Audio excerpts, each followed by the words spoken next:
41 days after it began, 41 days after the day in the year of our Lord 1478, when blue fire filled the sky from horizon to horizon, Ridmark Arban moved alone through the forest. Something felt wrong, and he wanted to have a look around.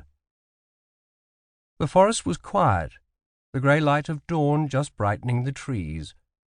It was the end of spring and the beginning of summer, and new green leaves whispered in the breeze. He moved in silence through the trees, his boots making no sound against the forest floor, his heavy staff ready in his right hand.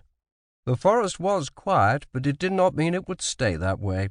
War bands of pagan orcs might come down from the hills of Valusk to the north, or the mountains of Kothlusk to the west. Packs of Lupivirii prowled the forest, and bands of Devagir and kobolds raided from the deeps, in search of captives and loot. And there were older dangers in the woods.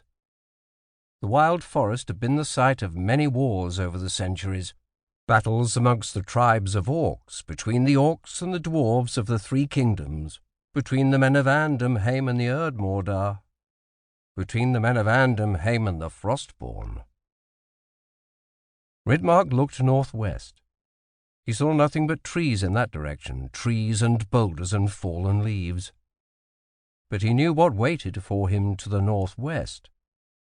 The spell-haunted Torn Hills and the massive ruined citadel of Erdmorlemok, the fortress rising like a tower of bones jutting from the earth.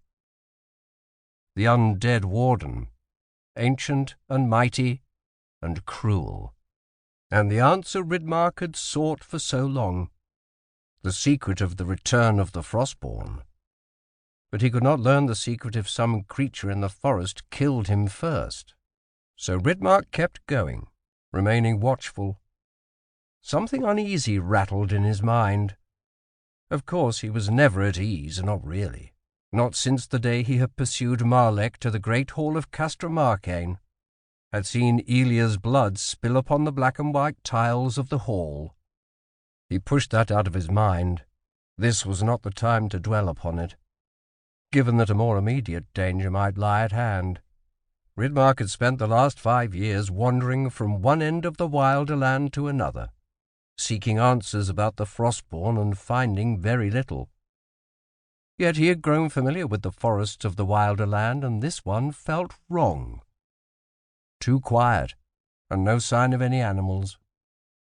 Ridmark could think of any number of reasons for that, and none of them were good. The creatures of the dark elves haunted the woods, Ervalgs and Urzars and worse things. If Ridmark encountered one, he would die. He had no weapon that could harm a creature of dark magic. Once he had carried the Soul-Blade Heart-Warden into battle, but he had lost that too, through his own folly. Though there were any number of more mundane predators that would frighten away animals. Fire drakes, swamp drakes, wyverns, manticores, and others. He stopped and stood in silence, listening. Perhaps he was simply being paranoid. But he had not survived this long by ignoring his instincts, and his instincts told him that something was wrong. Ridmark needed a better look around, and he knew where to find one. He moved at a quick silent run through the trees, weaving around boulders as the ground grew rockier. The terrain sloped upward and the trees cleared to reveal a tall, stony hill jutting from the earth. Atop the hill rose a half-ruined tower of rough stone. Ridmark had no idea who had built it. Perhaps an orcish war chief had used it as a stronghold.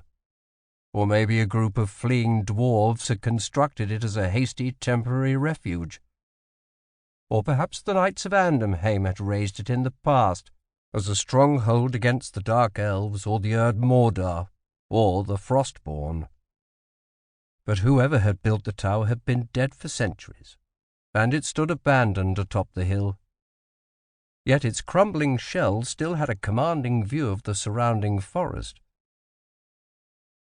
Ridmark made his way up the path to the top of the hill, staff ready in his hand. The tower had been To keep listening to this audiobook, I've left you a link in the description so you can do it, at no cost thanks to Audible's 30-day free trial.